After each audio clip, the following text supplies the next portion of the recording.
Ó, então vamos para o primeiro, que era esse. Peraí. Colocou para gravar? Coloquei. A Leilona lembrou. Tá dando para ver aí o diagrama? Tá aparecendo? Tá. Ó, então, ó, esse diagrama aqui é um diagrama pronto, é um diagrama, o primeiro diagrama a ser criado. Esse diagrama, inclusive, foi criado para explicar sobre os mecanismos que ocorrem quando você utiliza sulfato de alumínio. Então, ele é um diagrama para sulfato de alumínio, né? E é um diagrama aqui clássico, que ele já mostra, ó, para quais pHs e para quais dosagens ocorrem varredura, ou ocorrem adsorção e varredura junto, ocorrem adsorção, né, e neutralização de carga, e essa parte rosa aqui é a zona de reestabilização. Lembra que eu falei que quando você utiliza certa dosagem de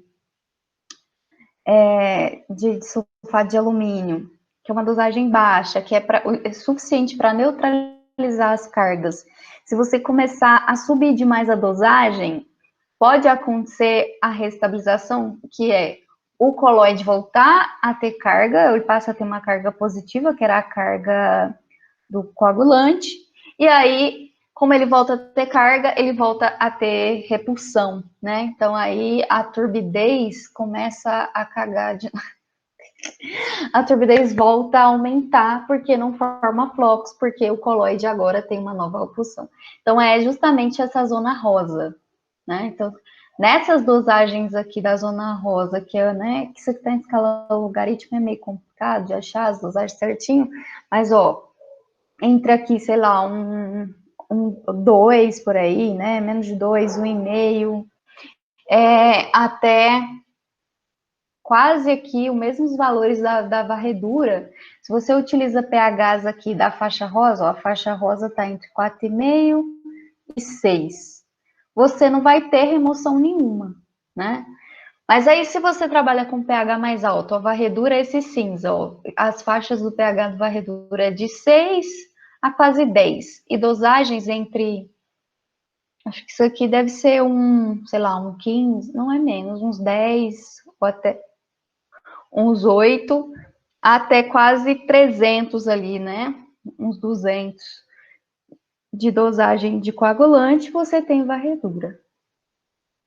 A ideia é você pegar aqui, né? Você quer saber quais os pHs. Aqui eu perguntei para uma ciclo completo, uma estação de ciclo completo. Você trabalha com varredura. Então, a zona de varredura é toda essa zona cinza. Nessa faixa aqui da zona cinza, você tem o quê?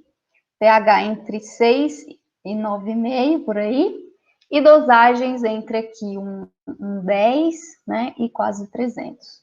Então, essa é a faixa que você pode trabalhar na sua ETA. Então, claro que você vai pegar essas dosagens e vai testar em jar teste, por exemplo, para ver qual a melhor dosagem para sua água. Mas a partir disso aqui, você já tem uma ideia de que pH começar a testar e que dosagens você testar também. Então, Está. professora, eu fiquei em dúvida em relação, porque eu achei que tinha que colocar um pH exato. Porque na Ah, tá. resposta. Não é uma faixa. Ah, O tá. ótimo, né? Até o pH ótimo e a dosagem ótima, nesse caso, está dentro de uma faixa. Porque aqui é uma região. Então, é uma região grande que abrange, né, esses valores de 6,5 a quase 10 e também uma dosagem mais ampla. Tem alguns diagramas que tem um miolinho menor aqui, mas nesse não, tá? Então, aqui você deveria colocar uma faixa entre 6 e 9,5 e uma faixa de dosagem aqui entre um 10 e um 200, mais ou menos. Então, Eu era fiz mais ou isso menos... e aí Então, depois eu sempre... fui e coloquei o valor exato. Eu também, Então, inicialmente, eu fiz desse jeito, eu fiz a faixa, né? a E faixa, depois, mas eu coloquei você um valor escolheu um ponto. aproximado, isso, a região Você ótima. você poderia pegar algo aqui meio próximo do meio, mas E de foi o modo que eu geral fiz. a varredura está acontecendo numa faixa, né? Uma certa faixa com uma certa amplitude. É claro que se você fosse testar, você testaria aqui algo próximo a, sei lá, eu pegaria algo aqui na metade do miolinho aqui, né? Então, eu pegaria um pH, uma dosagem de em torno de 30, e pegaria um pH entre 7,5 e 8. Né? Você poderia começar a testar esses valores. Mas, de modo geral, eu queria que vocês entendessem que é uma região, e essa região abrange uma faixa de valores, tá? Se fosse uma ETA de filtração direta que você trabalha com adsorção, aí tá vendo, ó, você trabalharia com a pH menores, ó, entre 5, é esse verdinho aqui, ó, entre 5 e, sei lá, 6,5, e a dosagem, ó, bem mais baixa, entre 0,3 e menos de 3, então 0,3 e um 2 ou 1,5 aqui, ó. Então, ó, bem menos, né, do que se você for trabalhar com varredura. Só que daí, ó, tá vendo que essa região rosa significa, ó, que se você passou muito aqui de um, sei lá, isso aqui deve ser um valor de 1, né? Se você passa de 1 aqui, ó, que é essa faixa aqui, aí você já começa a ter problema com a restabilização, que não é legal. Então, você não quer que tenha essa zona aqui de restabilização. Uma coisa também que eu não expliquei para vocês, estão vendo essas linhas que estão cruzando aqui? Ó, essa linha rosa, essa linha azul. Tá vendo esses riscos? Sim. E aí aqui na legenda você tem, ó, que o risco azul é alumínio, OH2+, o rosa é alumínio 4-, e etc. O que isso aqui está te dizendo? Quais são as espécies hidrolisadas que você está tendo aqui na água, tá? Então, aqui, espécies nessas faixas aqui com pH menores, basicamente tem as espécies hidrolisadas com cargas positivas. Já aqui nessa zona rosa, eu tenho uma espécie aqui, né, de um precipitado, né, ou até mesmo uma carga negativa. Então, a depender também do pH que está a sua água e da dosagem do coagulante, ele pode variar a forma que ele se encontra na água, tá? Por quê? Porque a gente está falando de elementos, de coagulantes químicos. Então, ele está o tempo todo reagindo com a água. Então, ele vai reagir com a água em função da temperatura, do pH, de uma série de fatores. Então, ele pode variar a forma química que ele se encontra, ou inclusive ter mais de uma forma química ali naquele momento. O que eu quero que vocês saibam é, espécies com carga positiva são interessantes aqui para absorção e neutralização de carga. Já para varredura, você precisa ter formação de precipitados, tá? Então, precipitados são neutros, não tem carga. Então, acho que por aqui tudo bem? Essa parte ficou clara? Ainda tem alguma dúvida? Ficou claro agora, ficou mais clara. A pergunta agora é, o que a gente respondeu vai ser considerado, por exemplo, o que eu respondi vai ser considerado, já que porque, assim, perguntou qual que seria a melhor dosagem, o melhor pH, então eu não quis colocar uma se você faixa. falou que era varredura, já tá ótimo, né? Agora você colocou... Se você sabe que era varredura, já tá ótimo, né? Então, já Sim, não, considera. então vai ser ótimo.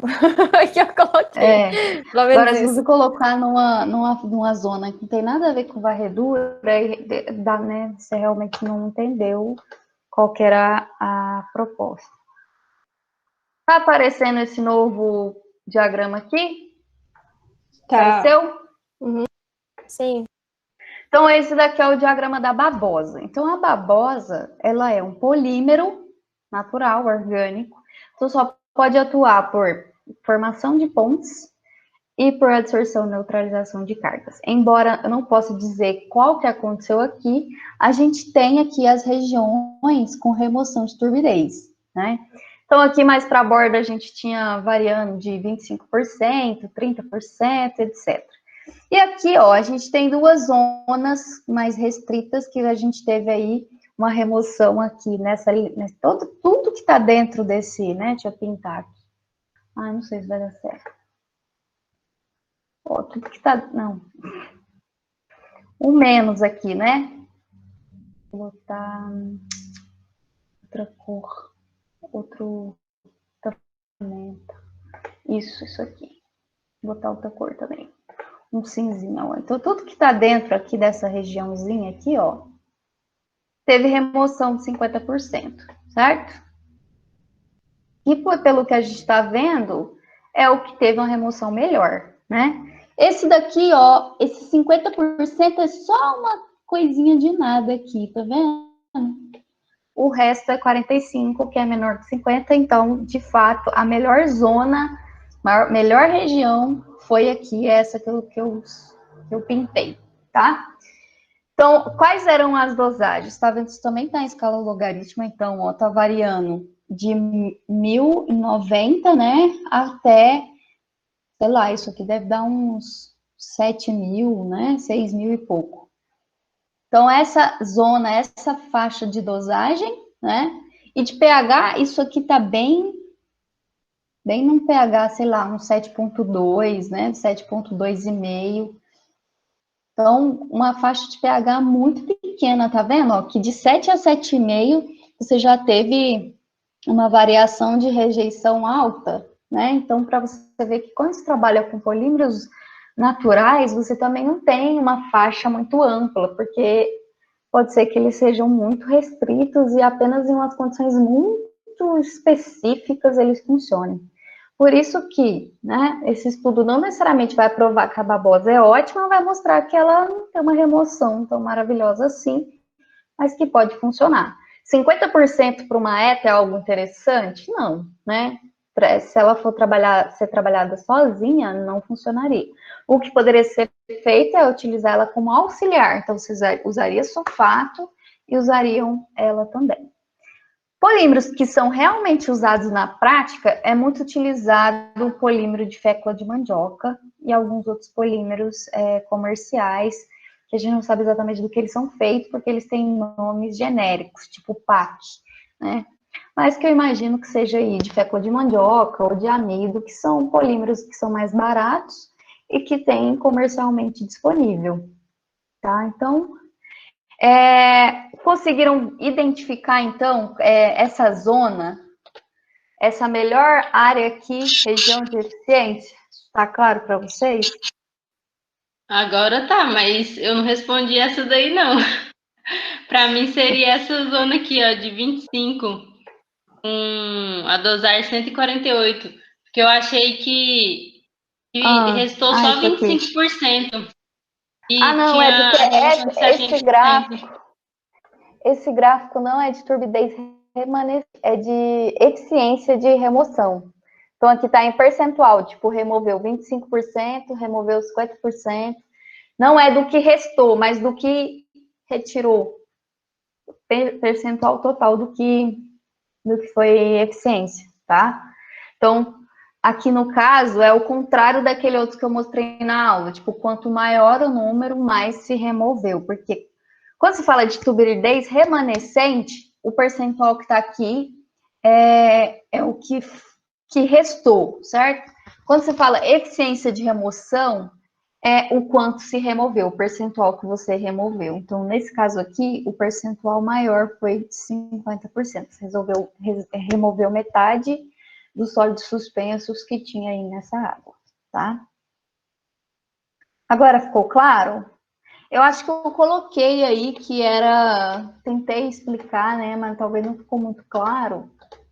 Coloquei, ó, legenda. As curvas dentro do gráfico representam a região de eficiência de remoção de turbidez. Mas, enfim, é uma coisa chata mesmo, porque não existe exatamente um consenso. Alguns trabalhos trabalham com turbidez remanescente, outros trabalham com eficiência de remoção, né? Mas acho que, se vocês entenderam, a ideia tá ótima, né? Se você interpretou que 25 era a que mais removeu, também já tá ótimo, tá bom?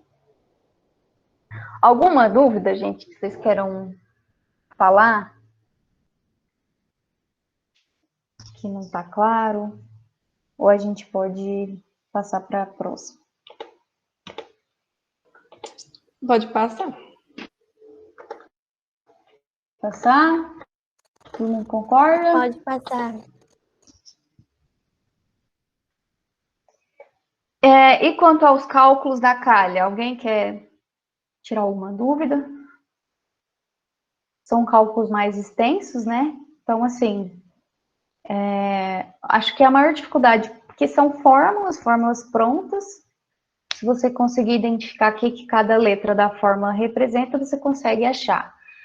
Talvez uma coisa que eu pensei que vocês poderiam ter dificuldade é de usar a calculadora, jogar todas aquelas equações na calculadora, né? Então, tem gente que vai conseguir jogar tudo de uma vez, a fórmula inteira, na calculadora, mas tem gente que não tem tanto costume de utilizar a calculadora. Mas, enfim, acho que se vocês pegarem aquela aula e o exemplo do livro, vai ser mais fácil de conseguir resolver. Então, peço que façam, quem não fez, faça isso, tá bom? Se não tem mais dúvidas, eu já vou abrir a nossa aula de hoje, pode ser? Pode ser. Bom, então vamos lá. Né? A aula de hoje... Pegou? Eu acho ela mais tranquila, os mecanismos de calculação são mais fáceis de entender. Ela é bem né? tranquila. É o seguinte, quando você está na ETA, quando você adiciona o coagulante, você precisa de uma mistura rápida. Por que mistura rápida? Porque ela tem um tempo curto e porque ela também tem um gradiente de mistura alto. Então, ela está com a rotação elevada, tem uma mistura com alto gradiente de velocidade, e ela é um tempo muito curto, que é aquilo que a gente viu que pode ser feito por meio do ressalto na calha, ou pode ser uma turbina de um agitador mecânico. Após você ter inserido o coagulante e ter acontecido essa mistura rápida, a sua água tem que imediatamente ir para uma outra unidade, que é onde você vai ter a mistura lenta, ou seja, vai ser uma mistura lenta porque ela tem uma velocidade menor, então ela é mais lenta, tem um gradiente de velocidade mais baixo, e ela tem um tempo maior, porque como ela é lentinha, quanto mais tempo você deixa essa mistura, maior tempo essas partículas, esses flocos vão poder ter para se formar, tá? Então, o que a gente vai falar hoje? Floculação é feita por meio dessa mistura lenta, a gente vai falar um pouquinho das unidades, mas eu quero mostrar para vocês quais são os mecanismos de floculação, né? Que princípio químico ou físico atua aqui para que esses flocos se formem, tá bom? Então, é isso que a gente vai ver hoje. A gente tem 3 mecanismos de floculação, e a gente vai falar um pouquinho de cada um. O primeiro é a floculação pericinética, que eu coloquei até entre parênteses movimento browniano. Agora eu explico o que é. O segundo é floculação ortocinética, que é atuado por meio de gradiente de velocidade, vou explicar também. E o último, floculação por sedimentação diferencial. Vocês vão ver que é bem tranquilo de entender, eu vou tentar explicar aqui. Então vamos para o primeiro. Primeiro é a floculação pericinética, que é caracterizada pelo movimento. Nessa imagem, essas bolinhas azuis pequenas e claras são moléculas de água. Essa bola vermelha é o seu coloide, tá? Então, é o seu coloide. O que acontece? A água, e bem como todas as moléculas, elas têm um movimento errático, um movimento aleatório.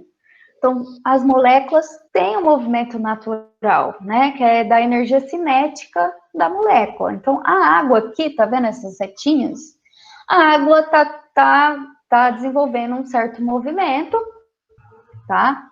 E o movimento da água tá fazendo com que o coloide movimente também. Oi.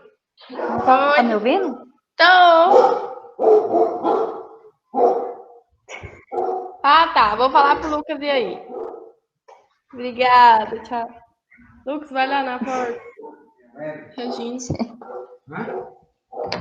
Quem? Nossa, desculpa, eu vi agora. Outra vez. Foi mal. Tá tranquilo. Vou voltar lá. Tá todo mundo ouvindo? Tá tudo de boa aí? Então, vou continuar. Sim, professora. Então, o que é o movimento browniano? É um movimento que a molécula de água tem, é um movimento natural da energia cinética dessas moléculas. Então, eu até coloquei aqui que é um movimento aleatório. Por que aleatório? Porque ele pode mover em diferentes direções, pode ser uma direção aleatória, pode ser qualquer direção. E esse bombardeio, esse movimento que a água está tendo, vai fazer com que a molécula do colóide faça também um certo movimento. Tá, mas o que tudo isso significa? A floculação, ela é dada por meio de contato, lembra? Ó, tem um colóide desestabilizado aqui, outro colóide desestabilizado aqui, eu quero que eles se encontrem e se agrupem para formar um floco. Porque eles formem floco, eles precisam se encontrar. Então, eu preciso gerar um movimento ali, de modo que eles se encontrem. Quando eu falo de movimento browniano, o único movimento que vai fazer com que esses colóides se encontrem é esse movimento errático das moléculas. Então, o movimento browniano é muito importante para moléculas pequenas, tá? Então, para moléculas pequenas. Se é uma partícula muito grande, o movimento browniano não vai ser suficiente para movimentá-la. Então, quando é que esse tipo de floculação vai ser importante ou vai atuar? Quando o seu colóide aqui é pequeno, é menor que 1 micrômetro. Se o seu colóide for maior que 1 micrômetro, esse movimento errático das moléculas de águas não vai ser suficiente para que eles se movimentem também. Deu para entender isso? Então, ó, você tem um monte de moléculas agitadas ali, agitando, né? Independe de fatores externos, a não ser a temperatura. Então, mesmo que essa água tivesse parada, eu não estivesse causando nenhum movimento nela, ainda assim, essas moléculas estão em movimento, porque é um movimento natural, a energia cinética das moléculas, certo? Então, o movimento browniano vai causar movimento e até causar certo deslocamento dos colóides quando os colóides são pequenos. Se são grandes, esse movimento não é muito interessante para o colóide. Então, numa ETA, se eu deixasse atuar só esse movimento, não geraria floculação. Por quê? Porque se eu estou trabalhando com varredura, os meus colóides já saem da calha parcha com um tamanhozinho maior, até porque eu geralmente tenho uma turbidez muito alta, você tem muitos sólidos suspensos na água, então o movimento da molécula de água não é suficiente para movimentar esses flocos, tá? Então, quando é que isso vai ser atuante? Né? Em casos muito específicos. Por isso, quando se fala de estação de tratamento de água, esse mecanismo de floculação pericinética, ele não é significativo, porque esse movimento de bombardeio das moléculas de água, que é o movimento browniano, não é suficiente para ter movimento suficiente para causar um grande contato entre colóides e formar flocos grandes. Por quê? Porque esse movimento só vai atuar em colóides ou partículas menores que 1 micrômetro. Isso tá claro, gente? Deu para entender o que é esse movimento browniano e quando é que ele vai gerar esse movimento no colóide? Eu queria botar uma figura animada, mas a minha competência com essas coisas de tecnologia e uso de ferramentas é incrível, né? Mas o que eu quero que vocês entendam é que essas moléculas de água estão tendo um movimento aleatório para qualquer lado, estão aqui agitadas, e as moléculas de colóide vão ser arrastadas, né, por ela. E aí, tá vendo toda essa linha rosa? É o quanto o colóide, né, se deslocou por conta das moléculas de águas agitadas. Se esse colóide for, esse colóide aqui, que é essa bolinha vermelha, se ele fosse maior que 1 micrômetro, ele não se deslocaria. Por isso, não posso contar com o movimento browniano na estação de tratamento de água para que a floculação aconteça. Então, se eu não posso contar com o movimento natural das moléculas, que movimento eu tenho que contar? Eu tenho que contar com os gradientes de velocidade, né, que é a floculação ortocinética. Ou seja, esses gradientes de velocidade é um movimento que eu adiciono na água. Então, aqui eu até coloquei, ó, um desenho de uma chicana. Chicana, ela é hidráulica, né? Mas o que acontece? Ela tem algumas paredes, né, opostas, e a água que está entrando é forçada, ó, a ter um movimento circular aqui. Então, ela encontra a parede, ela é forçada a caminhar para cá. Então, esse movimento aqui já é um movimento que eu posso chamar de uma mistura lenta, que é suficiente para formar os flocos, e é um movimento muito mais eficiente do que o movimento browniano das moléculas. Poderia ser outra coisa a não ser essa chicana? Sim, poderia ser uma turbina, poderia ser uma paleta, que depois eu vou mostrar para vocês. Mas o que eu quero que vocês entendam que floculação ortocinética é uma floculação que ocorre por meio da inserção, que não é natural, de movimento na água.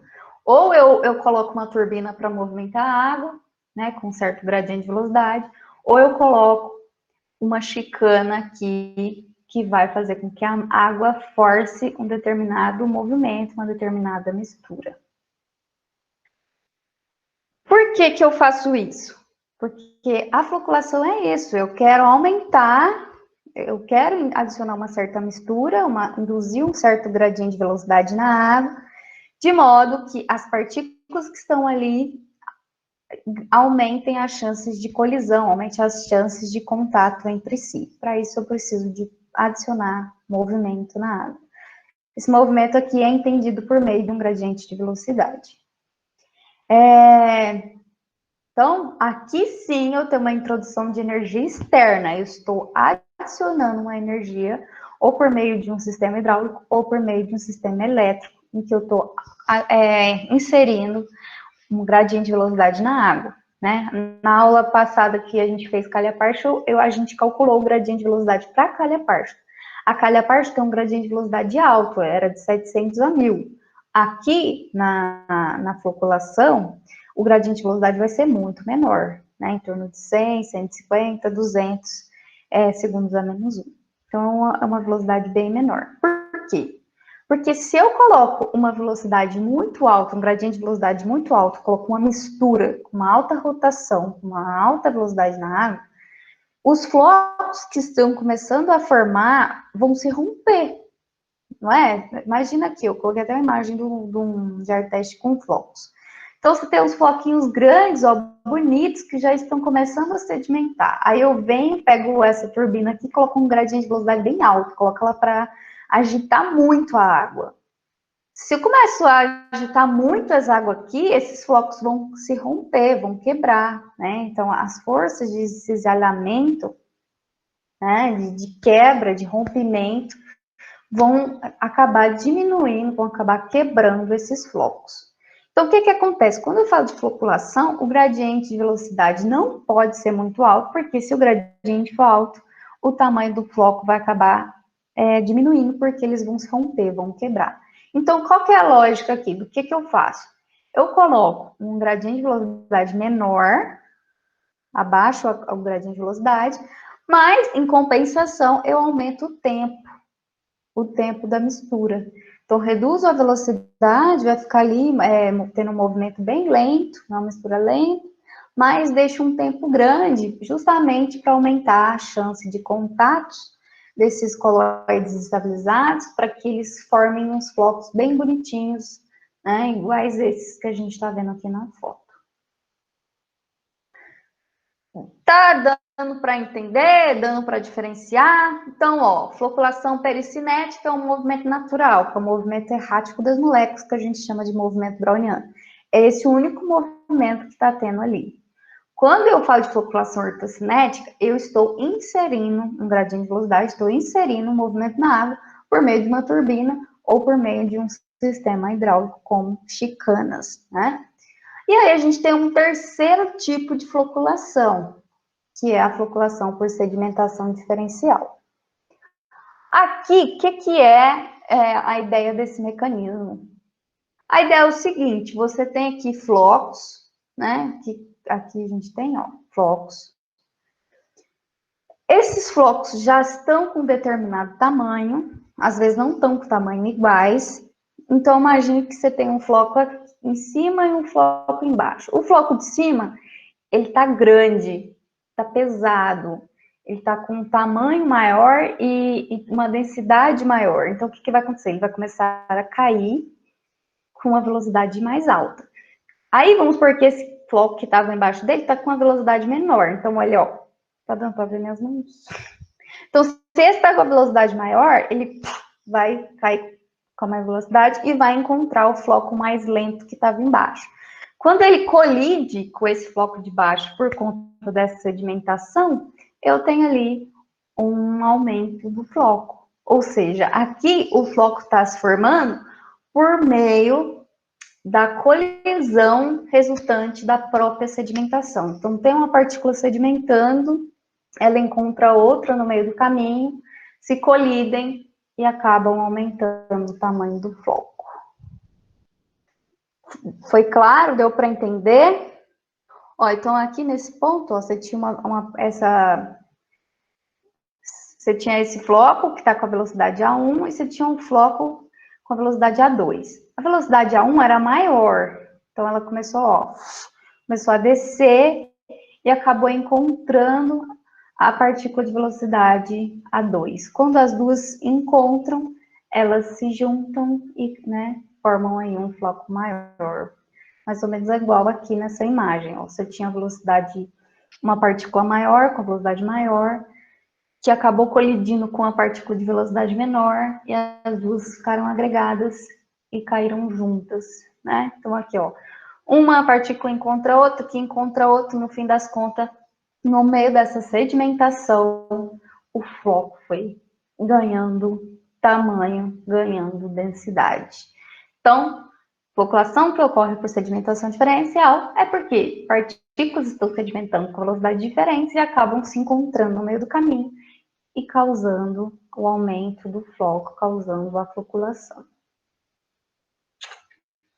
Isso acontece principalmente, né, acontece um pouquinho no floculador, mas não é interessante que isso aconteça no floculador em si, porque você não quer que as partículas sedimentem no fundo do seu floculador. Você quer que a partícula sedimente na próxima unidade, que é a unidade de sedimentação, que é o decantador. Então, geralmente, o que acontece? Esse mecanismo atua muito no início ali, quando a água acaba de entrar no decantador, acontece esse tipo de floculação diferencial dentro do próprio decantador, tá? Deu para diferenciar os 3 tipos de floculação? Então, ó, voltando. Pericinética. As partículas acabam se colidindo por conta do movimento causado aqui pelas moléculas, né, que é o movimento browniano.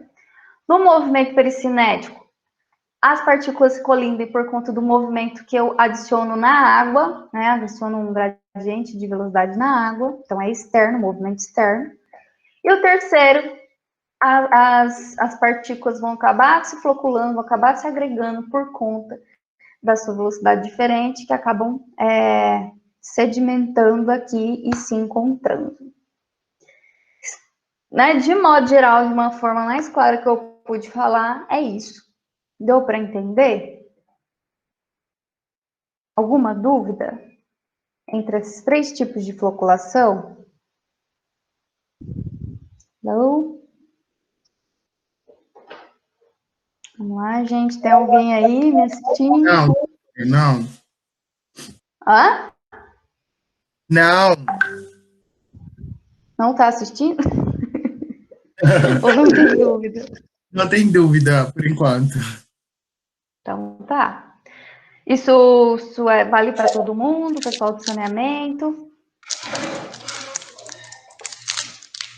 Professora, nessa falar. floculação por sedimentação diferencial, é aquela do arraste? Ou arraste era de... Sim. Ah, tá. Não, você fala de varredura? Não lembro, tinha alguma coisa de mecanismo de arraste, aí eu não sei se era isso. O arraste é o mesmo da varredura. Basicamente, acontece na varredura. Por quê? Porque você formou aqui, né? Vamos supor que o precipitado do sulfato é uma molécula grande, aquele precipitado tem uma velocidade maior, ele acaba encontrando um colóide e acaba formando um floco. Mas isso pode acontecer na varredura? Pode, tá? Mas acaba que isso já é uma atuação, como é formação de flocos, isso já é considerado um tipo de floculação, tá? Mas é sim uma floculação por sedimentação, quando uma partícula tem uma velocidade maior que a outra e acabam se colidindo durante esse processo de sedimentação. Tá? Então, você pode dizer que acontecendo dentro do floculador ou acontecendo dentro do decantador é o mesmo princípio, tá? Quando eu vou falar de decantadores, eu vou falar novamente disso aqui, tá? Justamente quando se fala de partículas floculentas, é esse tipo de floculação que a gente está falando, tá? Deu para entender? Deu sim, obrigada. No caso nessa última agora, nesse último tipo, o floco vai ser movimentado pelo tamanho e densidade dele até atingir uma certa velocidade que vai ser maior do que os flocos menores? Isso. Então, assim, se basicamente tem um floco aqui com a densidade maior e com peso maior, ele vai sedimentar com a velocidade maior, que acaba encontrando outros flocos menores com velocidade menor, e os dois vão acabar se colidindo. Se eles tivessem mesma velocidade, eles nunca iam se encontrar, porque eles iam cair na mesma velocidade. Mas como eles têm velocidades diferentes, porque têm tamanhos diferentes, em algum momento eles podem se colidir. Isso sem a introdução de qualquer tipo de energia externa. Vai ser só... Exatamente. Entendi. E só da sedimentação mesmo. Okay. Pode acontecer tudo simultâneo, tipo assim, você adicionou uma energia externa aqui, com o gradiente de velocidade, tá vendo aqui nessa imagem, ó? Uhum. Quando você sair do floculador ou desligar a turbina aqui, os flocos vão começar a sedimentar. Durante essa sedimentação, pode aumentar o tamanho dos flocos por sedimentação diferencial. Tá? Ah, sim, então, entendi. Pode ser que ele aconteça... A ideia é essa, ele vai acontecer justamente quando ele acabar de sair do floculador. Na prática, o ideal seria esse. A água acabou de sair do floculador, quando ela entrar no decantador, que eu parar o movimento, esse mecanismo aqui vai atuar, tá? Então, é durante a sedimentação das partículas. Ok. Por isso que eu falei que ele ocorre aqui, ó, no início, quando a água entra no decantador, tá? Porque no decantador você não quer movimento nenhum, muito pelo contrário, você quer que a água fique o mais parada, o mais em descanso possível, para que as partículas possam sedimentar. Então, ficou claro? Ficou claro. Então, tá bom. Então, ótimo, isso é a teoria da floculação, né? Mas na prática, que tipo de mistura, né, eu adiciono na água? Que gradiente de velocidade eu adiciono? Por que tipo de equipamento, né? Então, como eu já havia falado lá nas primeiras aulas, a gente tem basicamente dois tipos de floculadores, que são os floculadores hidráulicos, que nada mais é do que tanques. Ai, deixa eu tirar um. São tanques com paredes opostas que fazem com que a água force esse movimento circular, né? Então, aqui eu coloquei uma imagem esquemática de umas chicanas posicionadas de forma horizontal, ou seja, a água vai entrar aqui no floculador e vai atravessar as paredes em um movimento horizontal, né? E pode ser esse tipo de chicana aqui, que a água, né, desce, sobe, que a gente chama de chicana vertical. Então, o movimento é na vertical, o movimento principal. Então, aqui eu tenho imagens de um decantador de chicana horizontal, e esse daqui são chicanas verticais, então a água está subindo e descendo. Tá? Então, são basicamente os dois tipos de floculadores hidráulicos, quer dizer, um só, né, só que pode ser com fluxos diferentes, mas esse é o hidráulico que a gente tem.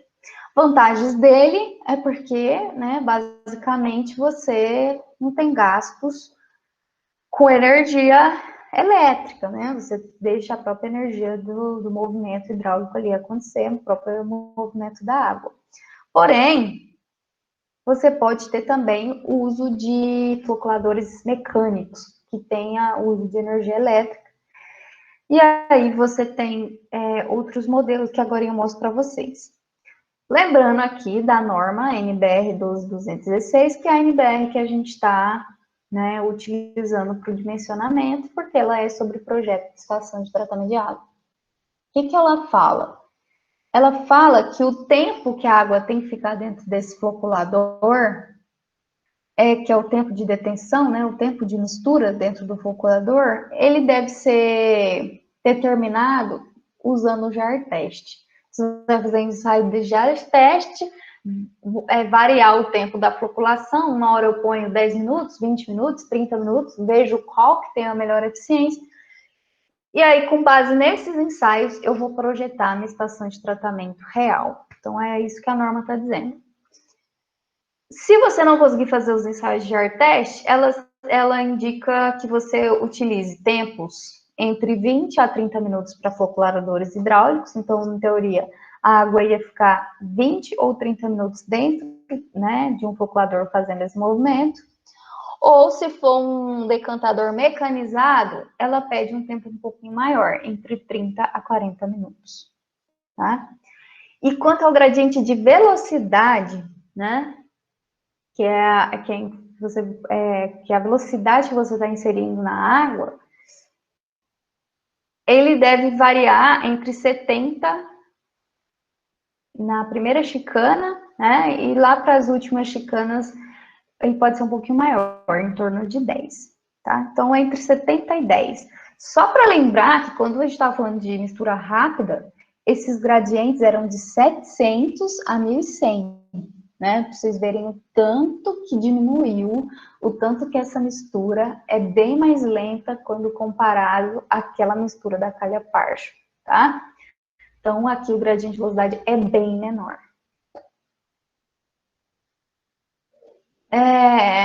Ao longo do canais das chicanas, você vai ter diferentes velocidades, tá?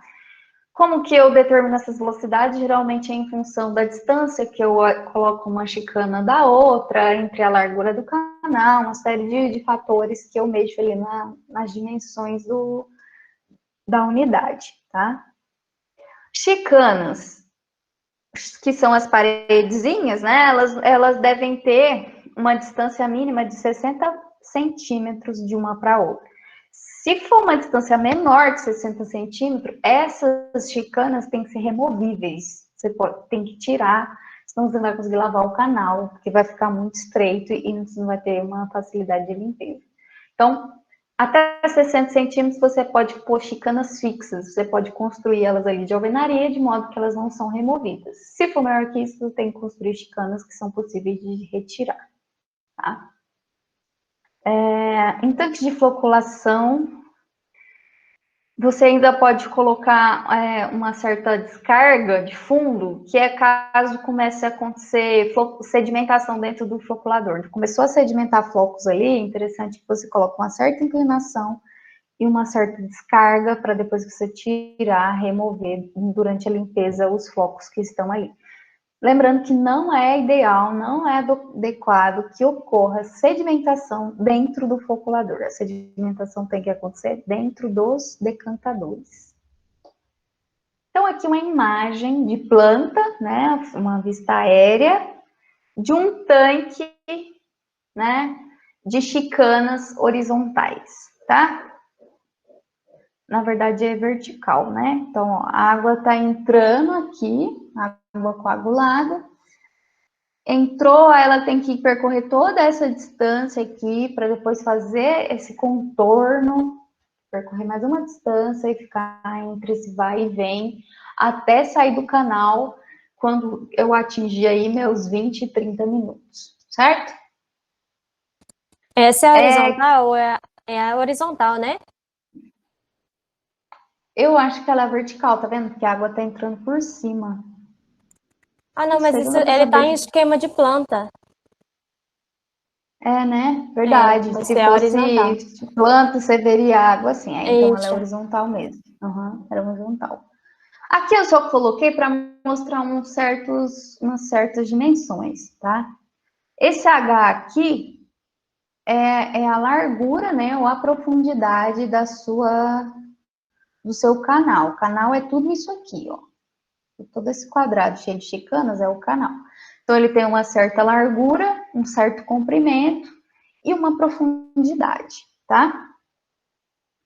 E aí, você tem as chicanas, que são as paredes opostas. Então, você tem aqui que a distância de uma chicana para outra, ó, é o que a gente chamou aqui de A. Então, é a distância de uma chicana para outra. Que a gente viu que tem que ser de 60 centímetros se essa chicana for fixa de alvenaria. Se ele for de madeira, pode ser menor.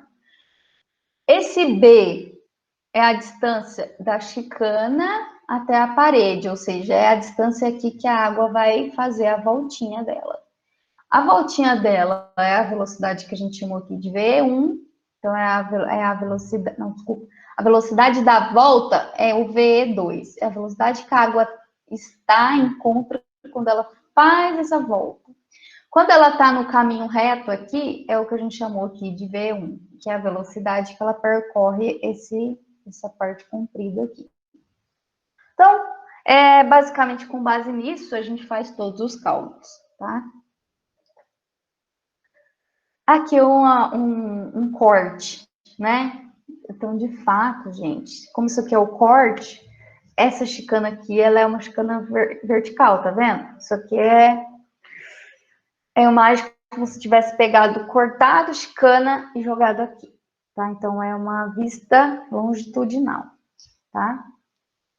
Então, ó, a água tá subindo e descendo, mas é a mesma coisa. A distância de uma chicana para outra é o A distância da extremidade da chicana até a parede é o B, e tem as velocidades da reta e tem a velocidade da curva aqui.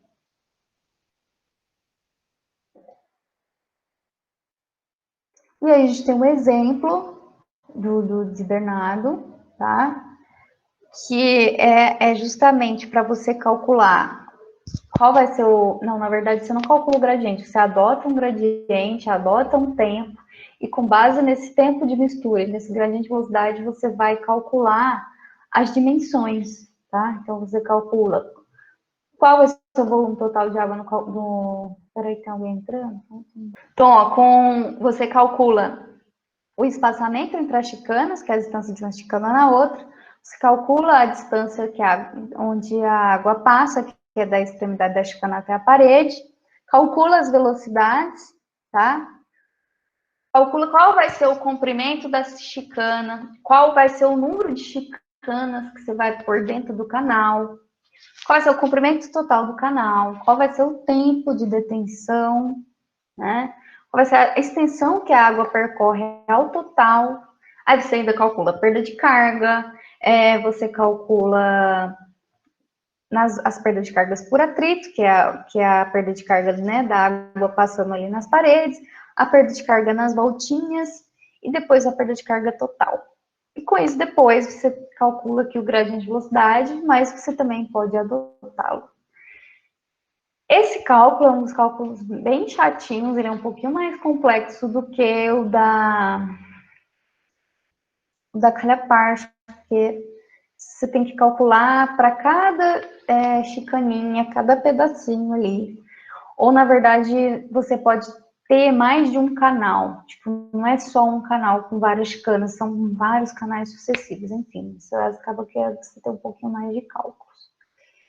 Que depois eu posso gravar na mesma configuração que eu fiz o outro para esse cálculo da chicana aqui, tá? Além das chicanas, desculpa, aquele cálculo que eu mostrei era da vertical, da horizontal. Esse daqui é um das chicanas verticais que eu tinha deixado os meninos fazerem, enfim, não vou pedir que vocês façam. Mas é bom que vocês dêem uma olhada, eu sempre deixo as páginas aqui, ó, depois vocês olham o PDF que eu mandei, os cálculos que tem lá no livro. Além dos floculadores hidráulicos, que são os de chicanas, a gente tem os mecânicos, que é quando você utiliza um motor e energia elétrica para poder movimentá-los. Então, aqui a gente tem um tipo de floculador que é muito utilizado, que é o de paletas. Paletas giratórias, tá? Tem um exemplo para isso aqui também. Eu não sei se eu coloquei fotos das paletas reais, mas paleta é mais ou menos assim. Você tem um eixo aqui que está girando no motor, você tem braços, né? E com essas paletas que são, né, pregadas aqui no braço. Você pode ter braços com muito mais paleta que isso, varia.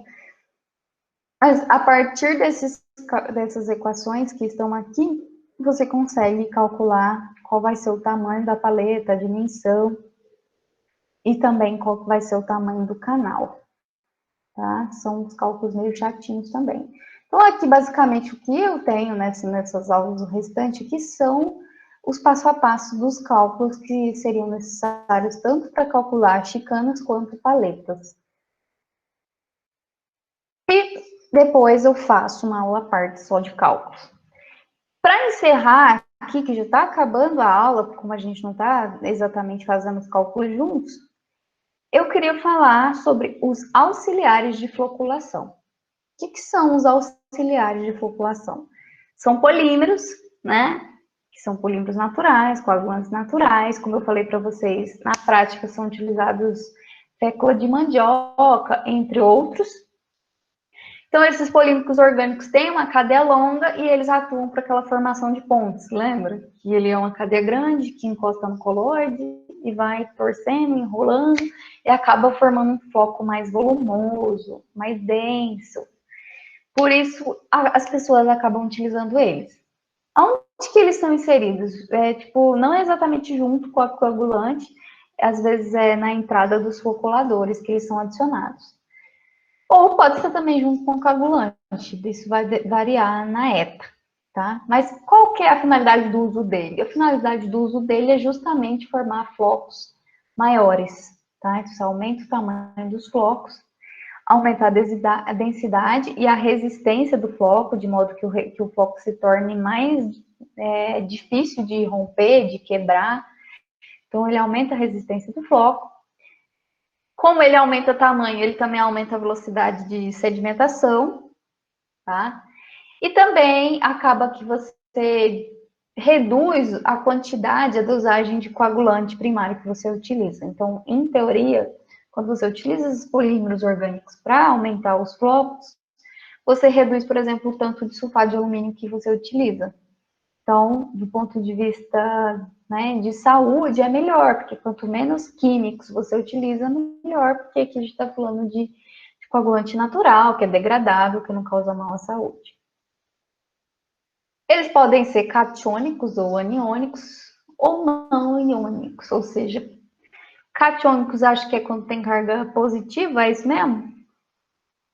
Catiônicos são positivos, né? Aniônicos, acho que se eu não me engano é carga negativa, mas enfim, eles podem ter uma carga ou não, positiva ou negativa, e pode ser também sem carga nenhuma. Eles atuam com sítios ativos, ou seja, estão a molécula de carbono e alguns radicais que são ativos, porque são esses radicais que têm carga. Na prática, ele acaba se ligando ao colóide, diminuindo a carga do colóide e formando flocos grandes. Aqui eu coloquei alguns exemplos dos quais são utilizados, tá? A gente tem o alginato de sódio, que ele é extraído de ervas marinhas. Ele é muito eficiente quando você utiliza junto com sulfato de alumínio ou sulfato de ferro. Opa, o que aconteceu? A gente tem também o quiabo, tem alguns estudos que mostram a eficiência do quiabo, tá? A gente tem também mutamba, ou chico magro, não sei se você conhece, né? A mutamba é uma planta do cerrado. Muitas crianças brincavam com ela porque ela gruda quando ela tá seca, você joga na pessoa e ela gruda. Mas enfim, é um fruto do cerrado. Tem também alguns frutos como cacau, ou até mesmo outros polímeros naturais que são à base de taninos. Tá? Então, tem um N tipo de plantas que são testadas. Tem uma que é muito famosa, que é a moringa, que é muito utilizada principalmente nos estudos científicos quanto ao teste de sua eficiência. Enfim, só estou falando isso porque isso pode ser, inclusive, um tema de um TCC ou alguma coisa que vocês queiram trabalhar. testando possíveis polímeros naturais que podem ser utilizados para tratamento de água.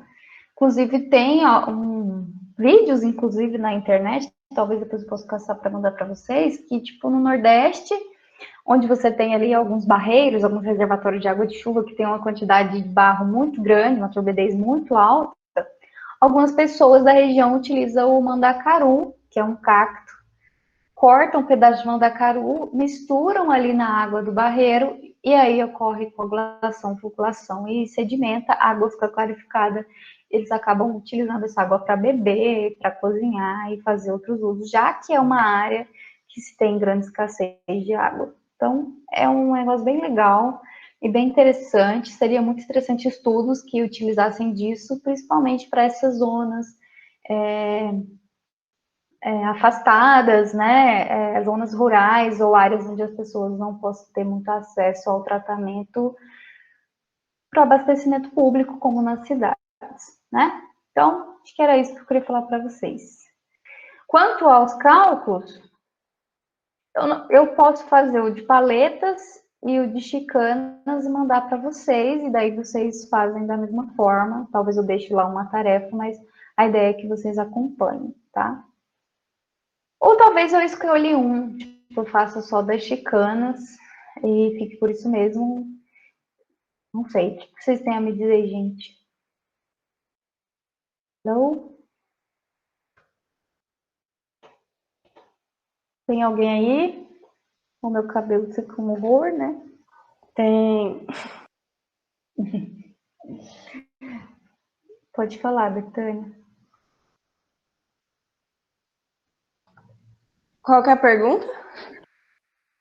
Se tem alguma dúvida, tá tranquilo. Se querem que eu faça os cálculos de floculadores de chicanas, ou eu dê ênfase para algum, posso dar ênfase para chicanas, já que quando a gente falou de mistura rápida, eu só dei ênfase para calha-parcho, enfim. Foi meio complicado fazer aqueles cálculos e eu preciso também ter um respaldo se vocês estão refazendo eles depois, se estão assistindo as aulas, porque eu não vou ficar gravando coisas para vocês não assistirem, tá? Então, talvez depois eu deixe uma tarefa sobre floculadores, algo do tipo. Mas quanto à teoria, pode falar. Relaxa, vai servir. A gente vai ver. Vai Relaxa ver? que vai servir, a gente vai ver. Tá ótimo. Depois eu deixo algumas tarefinhas lá para que vocês... para obrigar vocês a assistir as aulas. Mais ou menos isso. Mas quanto aos mecanismos de floculação que eu falei hoje, tirando os cálculos, tá de boa? Posso encerrar a aula? Tá de boa. Tá de boa? Alguém lembra quando que a gente começou? Até quando vai esse módulo? Tem mais uma semana, O que era, galera? Só não põe para entregar 11h55 da noite num sábado. Porque eu fiz isso da outra vez? Sábado passado. Mas era porque o sábado era um dia extra, né? Para vocês fazerem. Acho que dava 7 dias na sexta. Aí eu coloquei no sábado para ganhar tempo, né? Se eu colocar atividade, geralmente eu dou uma semana para vocês fazerem. Pelo menos uma semana. Enfim. Depois eu tento deixar alguma atividade lá para reforçar a ideia da floculação. E aí, depois disso, a gente vai ver algum cálculo, acho que eu vou dar só das chicanas, e aí a gente já entra nos decantadores, tá bom? E acho que a gente está até adiantando bem o nosso conteúdo, acho que a gente, mais um módulo, a gente conseguiria, um módulo ou dois, a gente conseguiria terminar tudo. A gente conseguiu. Só que ainda não disseram se a gente vai terminar tudo à distância, ainda não tem resposta. O que você tinha falado? A gente encerra a aula com 1.400 casos. De corona, né? Acabou de sair. Eu acabei de ver aí, misericórdia. Fora os confirmados, né? Fora os que estão suspeitos e os que não contam. Eu mesma tô com medo, porque essa semana minha irmã estava aqui em casa e ela estava trabalhando e ela recebeu um cliente no trabalho que estava com corona. Enfim, ainda fez 5 dias que ela teve contato e teve contato comigo e não sei, hoje eu senti uma dor de cabeça, não sei se é psicológico, mas enfim, né, tô com um pouquinho de medo, tô ficando bem isolada, ela foi embora e eu tô ficando bem isolada. Mas, né, é um risco sim, a gente não pode, né, tem que se cuidar, porque tá terrível, né, fizeram exames nas empresas, acho que a BRF fez, acho que a Comigo tá fazendo, e com o aumento desses exames estão descobrindo que tem muito mais casos do que a gente imagina. Então, cuidado, gente, ficam em casa se puderem, é isso. Se eu tiver corona, eu aviso vocês, provavelmente já não sei como que eu vou ficar, se eu vou ter reação. Mas, enfim, qualquer coisa eu comunico, tá bom? Não, senhora, você não vai ter, não, relaxa. Credo, Deus me livre. Não quero ter contato com ninguém, principalmente, né, com meus avós, enfim, tô ficando em casa. Então, cuida também da Moca e do Balu, porque eles não transmitem, mas eles contraem a doença. Ah, é? Aham, eles Achei contraem. que era ao contrário. Não, Eles eles não ficam doentes, mas transmitem. não transmitem. Isso. E é mais grave nos animais do que em humanos. Puta que pariu, o Balu já tem leishmania e se ele pegar isso, ele morre. Então, tem que E eu deixar outra morro pessoa junto. para cuidar dele. Puta que pariu. Enfim, vou ter cuidado. Não tinha nem me atentado aos cachorros, tava de boa em relação a mim, mas, Como assim? né, São cuidado. seus filhos. Eu não lembrei que eles podiam pegar. Pois é. Enfim, gente, tá foda, né? Cuidado com o supermercado. Eu, pelo menos, toda vez que eu compro alguma coisa, eu jogo borrifo álcool em tudo. Tudo mesmo, né? Mas, enfim, tem gente que não é cuidadosa. Minha irmã mesmo estava aqui, ela não é cuidadosa nem um pouco. Então, é isso. Alguma coisa a mais que vocês querem falar? Faz os cálculos daquele jeito que você fez, vai ser bom. Aham. E a gente assiste sim, pode ficar despreocupada. Não precisa nem colocar atividade a respeito disso, não. A gente assiste sem as atividades. Assiste. Uhum. Professora, Tá bom. eu amei os cálculos, viu? Eu descobri que Tava claro? não é só eu que Tava. fico zoada na hora de fazer os cálculos. Demais, Eu muito também. bom, eu entendi. Ficaram ótimos. Inclusive, podia Eu não sou mandar a pessoa aquele. melhor nos cálculos, não. Eu sou a pessoa Inclusive, meio. podia mandar aquele arquivozinho que você foi desenvolvendo. Ficou até melhor do que Eu o não do mandei, eu livro. achei que eu tinha mandado. Mandou? Eu não Vou vi, não mandar. veio aqui não. No meu não caiu. Não deu, não. Não, eu É, acho que Eu não mandou mandei o não, Word, só né? Eu só não, mandei o vídeo. não. o livro Foi. e E o... o livro? Eu achei que ficou até melhor do que o livro. A gente fazer O o livro é uma. acompanhamento. Ah, não, aquele livro lá é impossível. Deus me livre. Ele é Eu fiquei terrível. mais confusa ainda olhando no livro. Nossa, eu Geralmente, com o livro é foda. Eu lembro que, tipo, no mestrado, a professora obrigou a gente a fazer. Ela não explicava na sala, ela só falava pra gente fazer. E eu tive que mencionar uma ETA e eu sofri muito para entender aquele livro. Ele é muito foda. Mas Então não acaba faça que a no gente Brasil. sofrer, manda aquele arquivozinho seu para nós. Tá, eu vou mandar. Vou editar isso aqui, mandar, eu faço o cálculo e já mando tudo para vocês então.